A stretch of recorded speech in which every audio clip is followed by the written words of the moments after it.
All right.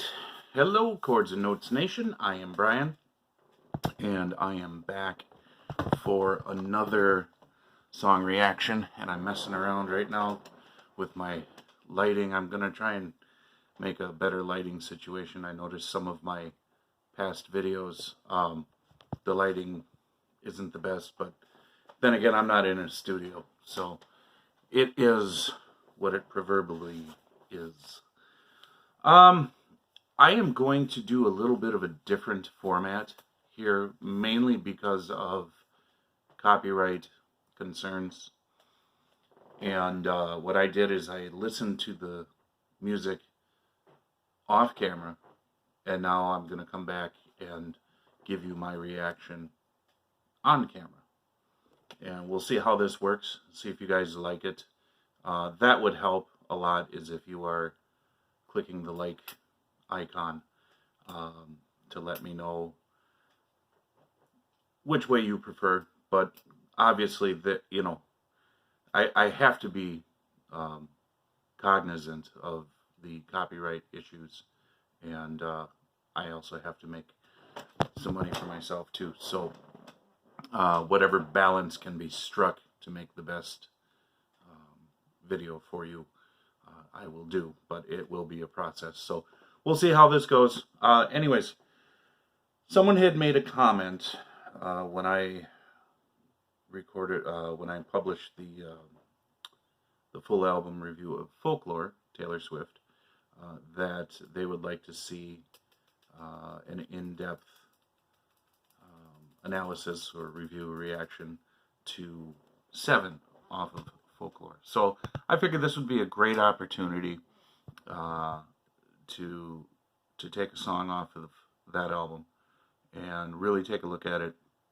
and give you what I think it means to me, and whatever other impressions that it's left. And it was an interesting song. It was short, only a few minutes long. And before I get into the song, I will say that was one of the things off of the Folklore album that I didn't like so much, the fact that there were so many songs on the album. There were, if I remember correctly, I think there were 16 songs for an album that was only 63 minutes long. For my personal taste, it probably could have been less songs, but longer songs. However, it doesn't matter. She did what she did, and it's her creation. Okay, so 7.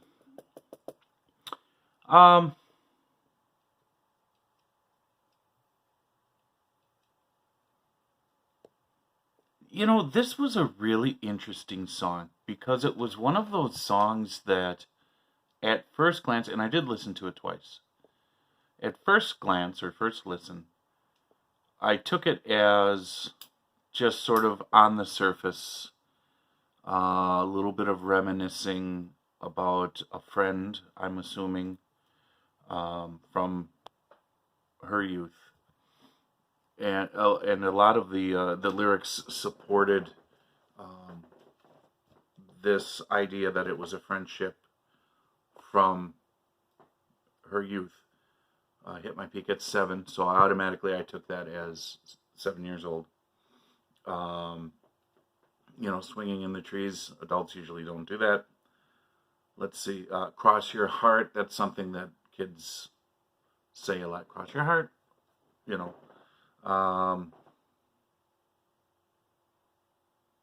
talking about braids, adults usually don't wear braids.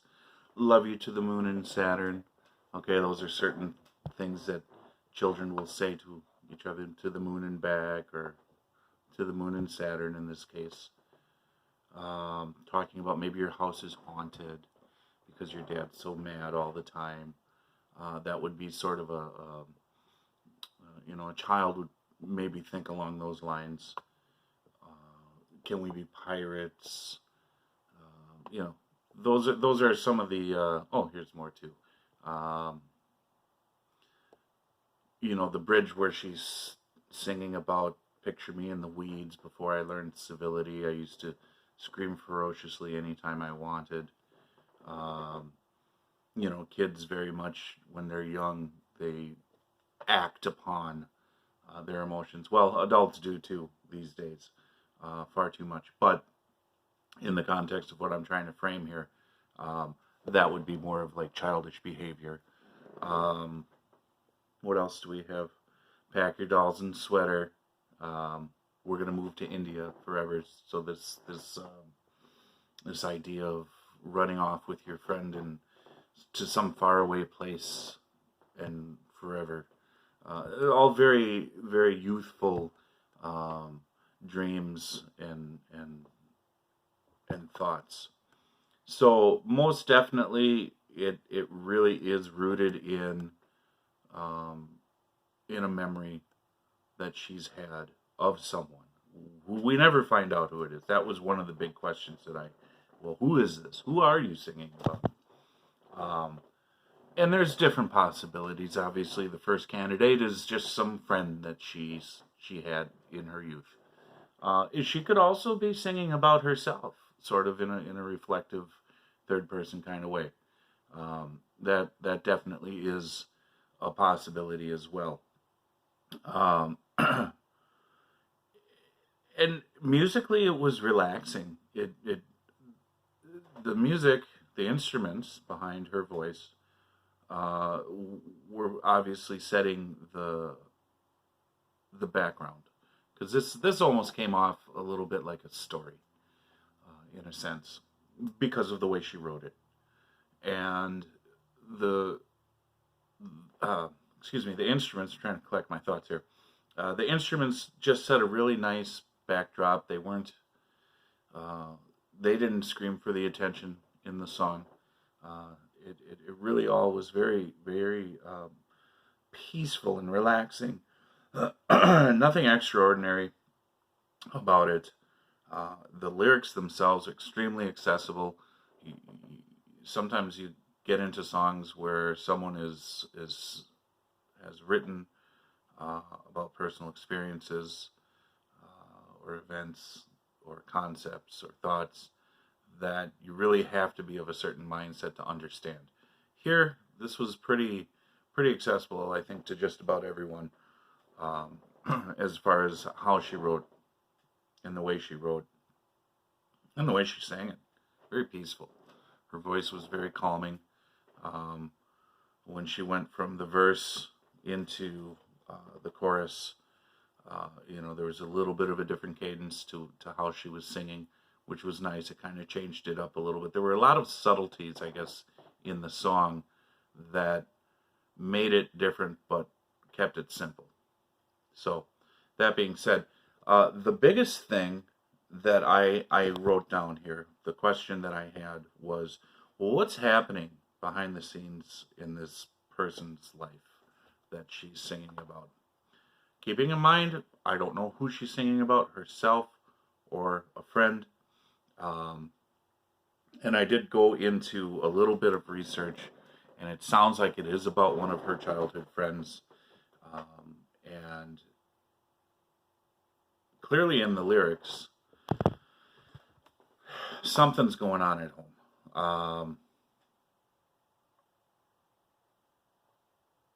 But before I get into that, what's really interesting, I'm looking at the first verse here, and it talks about please picture me in the trees. I hit my peak at 7, feet in the swing over the creek. Now, it's really interesting the way you write something and the way you sing it and deliver it, because this could be taken two different ways, and in fact, I did take it two different ways. Okay, the first way was just as it was presented. I hit my peak at 7. Okay, and then the next concept was feet in the swing over the creek. Okay, so I thought, well, whoever she's singing about, their best days were when they were 7 years old. That's how I took it originally.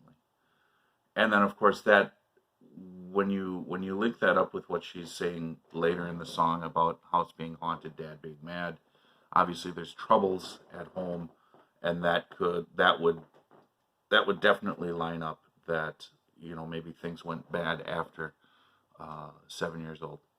But at the same time, if you read it differently, it comes out with a different meaning. So what I mean is, I hit my peak at 7 feet in the swing over the creek. Okay, so 7 feet, they're on a swing, 7 feet up, or over the creek, too scared to jump in. It could have both meanings, which is what's really interesting. And neither meaning changes the overall design, the overall point of the song. And I like that sort of creative mystery. Like, okay, how did you intend this? Because what happens then is it doesn't become so obvious where you're going. But at the same time, both of those ways of looking at it don't necessarily deviate and change the overall meaning. Okay? There's a lot of imagery in her writing in this song, which I really, really liked. High in the sky with Pennsylvania under me. So we're setting the stage, right? You know, swinging, you're up over a creek, you're high in the sky. Where are you, Pennsylvania, right? Are there still beautiful things? So, sort of a reflective question there at the end of the verse 1. You know, summertime, so we're sweet tea in the summer, cross your heart, won't tell no other. Anyways, I'm not going to read through all the lyrics, but there is just a lot of simply good imagery in this lyrics here. But the question still remains, what's happening? What's going on? Because she's spending a lot of time setting up all of this peaceful, wonderful imagery of a good time with a friend and spending all your time with each other. But then you get into verse 2, which is where the big question comes in for me. What's going on? And it starts out, and I've been meaning to tell you, I think your house is haunted. Your dad is always mad, and that must be why. And I think you should come live with me. Okay? So that's huge. That's huge, and it was put in there very subtly, and she didn't spend much time on it, and she kind of went back into singing about the friend and having a good time and fantasizing about running off and being pirates, or you know, she even went on to say, then you won't have to cry or hide in the closet. So there's the meat of it right there. And of course, when she goes on into the other verses, it's about running away as well.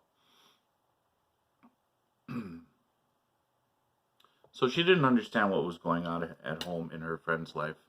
And clearly, Dad is mad and makes the girl cry. And she hides in the closet because of it. So there's domestic issues going on there. And we don't know what they are. We don't know, is Dad married still to Mom? Is it a girlfriend? Is Dad just mad? Is he raising this person by himself? We can make assumptions, but we shouldn't make assumptions because we don't have all of the facts. But it is a fact that how do I want to put this? When you reach a point that you start losing control over your emotions and anger becomes the only emotion that people will notice now, you've lost your center as a man. And it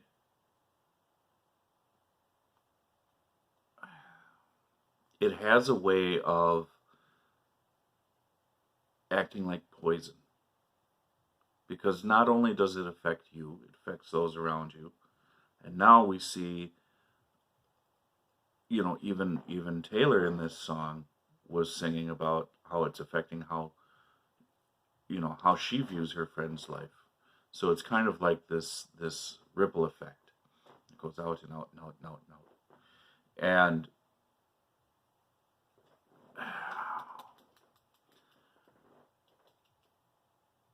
the way the family, that God designed the family, the man is the head of the family, right? Now, don't take that as saying man has control over the family, because that's not what that means. There's a certain hierarchy, and we have certain roles within the family to make it a successful entity, I guess is the word I'm saying. And as a dad, as a father, as a man, your responsibility is for the household. To make sure that your house is in order, first of all, in alignment with God, and that your wife and your children are cared for, that your children are guided and loved primarily. They're provided for. It's a heavy responsibility. And when conflict begins to destroy that, and the man starts to lose that connection with, who he is and what his responsibility is, you start to see this dissolving of not only what your role is, but the family unit itself. If indeed there was a family unit here that she was singing about.